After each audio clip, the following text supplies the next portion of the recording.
Shri K T Kunhikannan, Kerala വിരുദ്ധ മനസ്സാണ് U D എഫിന് എന്ന് പറഞ്ഞില്ല, കോൺഗ്രസിന് എന്ന് മുഖ്യമന്ത്രി എടുത്തു പറയുന്നുണ്ടായിരുന്നു.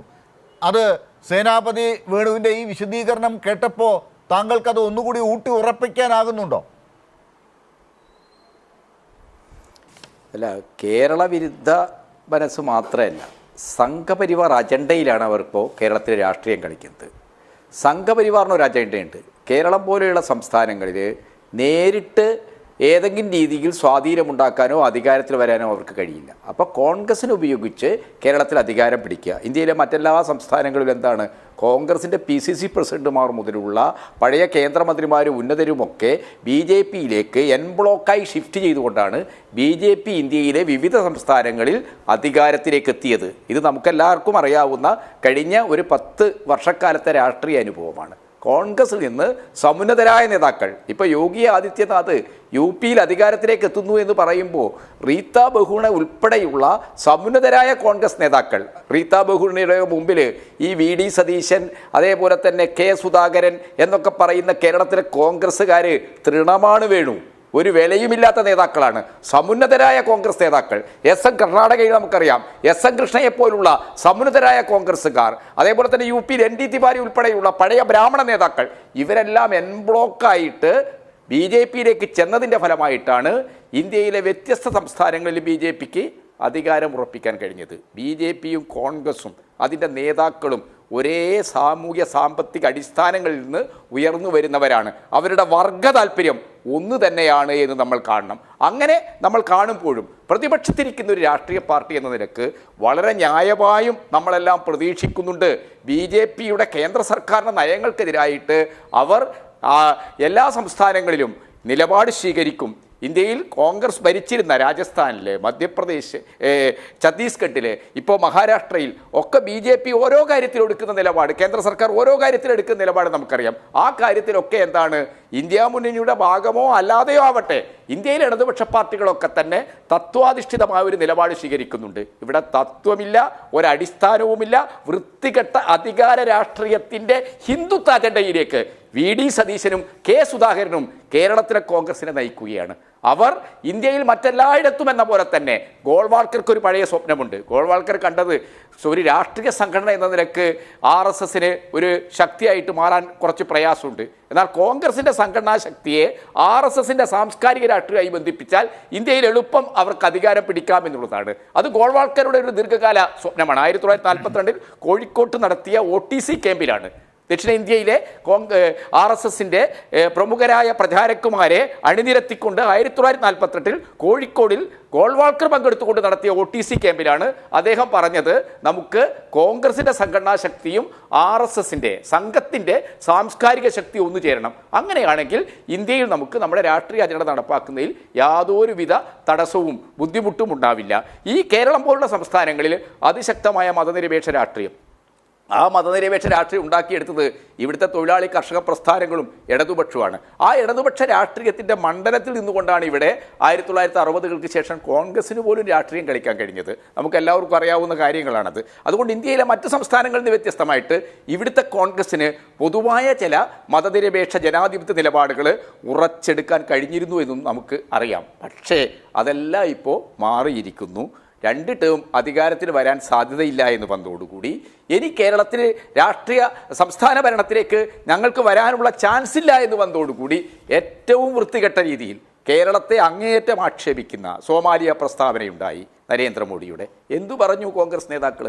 അതിനെതിരായിട്ട് ഏതെങ്കിലും രീതിയിലുള്ള വികാരം അവർ പ്രകടിപ്പിച്ചിട്ടുണ്ടോ? സാമ്പത്തിക രംഗത്താണെങ്കിൽ സംസ്ഥാനങ്ങളുടെ സ്വയംഭരണം സാമ്പത്തിക രംഗത്തെ നയങ്ങളുമായി ബന്ധപ്പെട്ട് നിൽക്കുന്നതാണ്. അങ്ങേയറ്റം വിവേചനപരമായി കേരളത്തോട് പെരുമാറുന്നു എന്ന് മാത്രമല്ല, അമേരിക്ക പോലുള്ള സാമ്രാജ്യത്വ ശക്തികൾ തങ്ങളുടെ കീഴാള രാജ്യങ്ങളോട് കാണിക്കുന്ന ഉപരോധ മനസ്സോടുകൂടിയാണ്, സാമ്പത്തിക ഉപരോധമാണ് കേരളത്തിൽ സൃഷ്ടിച്ചത്. ഈ നയങ്ങൾക്കെതിരായിട്ട് ശക്തമായ നിലപാട് പറയാൻ തയ്യാറായോ? ഇപ്പോൾ ഏറ്റവും ഒടുവിൽ ഈ പ്രതാപനെ പോലുള്ള സുഹൃത്തുക്കളൊക്കെ തന്നെ ഈ തെരഞ്ഞെടുപ്പൊക്കെ വരുന്ന സമയത്ത് ഒന്നും മിണ്ടിയില്ലെങ്കിൽ തങ്ങൾ ആകെ വഷളന്മാരാകുമല്ലോ എന്നാണ്. പക്ഷേ VD സതീശൻ എന്താണ് ഗോൾവാൾക്കറിസത്തിലാണ് കളിക്കുന്നത്. ആ ഗോൾവാൾക്കറിസത്തിൽ കൊണ്ടാണ് ഈ കേന്ദ്രത്തിൻ്റെ സാമ്പത്തിക വിവേചന നയങ്ങൾക്കെതിരായിട്ട് കേരളത്തോട് കടിക്കുന്ന അവഗണനക്കെതിരായിട്ട് കേരളത്തിന് ന്യായമായും കിട്ടേണ്ട വായ്പാ സമാഹരണ വിഹിതം ഉൾപ്പെടെ നിരന്തരമായി നിഷേധിക്കുന്നതിനായിട്ട് നമ്മൾ ഒന്നിച്ച് സമരം ചെയ്യണമെന്ന് കേരളത്തിലെ പ്രത്യേകിച്ച് UDF-ലെ സമുന്നതനായ ഒരു നേതാവാണല്ലോ മിസ്റ്റർ കുഞ്ഞാലിക്കുട്ടി സാഹിബ് അങ്ങനെ ഒരു പ്രസ്താവന ഇറക്കി. നിമിഷങ്ങൾക്കകം ഈ സതീശൻ എന്താ പറഞ്ഞത്? മാർക്സിസ്റ്റ് പാർട്ടിയായിട്ട് യോജിച്ച് ഒരു സമരത്തിന് ഞങ്ങളെ കിട്ടില്ല. അദ്ദേഹത്തിൻ്റെ വാക്കുകളിൽ, ഭാവത്തിൽ, ശരീരഭാഷയിൽ അദ്ദേഹം സംഘപരിവാറിൻ്റെ അജണ്ടയിൽ നിന്നുകൊണ്ടാണ് അത്തരം വാചകമടിക്കുന്നത് എന്ന് നമുക്കറിയാം. അപ്പോൾ കൃത്യമായ കേരള വിരുദ്ധമായ ഒരു അജണ്ട എന്ന് പറയുന്നത് RSS അജണ്ടയാണ്. ആ RSS അജണ്ടയിലാണ് ഇവിടുത്തെ കോൺഗ്രസ്സുകാർ കളിക്കുന്നത്. അത് UDF-ലെ ഘടകകക്ഷികൾ തിരിച്ചറിയും, ഇന്ന് തിരിച്ചറിഞ്ഞുകൊണ്ടിരിക്കുന്നത്. പക്ഷേ UDF-ന്റെ MP-മാർ ചേർന്ന് ഇന്ന് ധനകാര്യമന്ത്രിയെ കഴിഞ്ഞ ദിവസം കണ്ട് നിവേദനം കൊടുത്തു എന്ന ഒരു അവകാശവാദമാണ് ഇപ്പോൾ സേനാപതി വേണു പറയുന്നത്.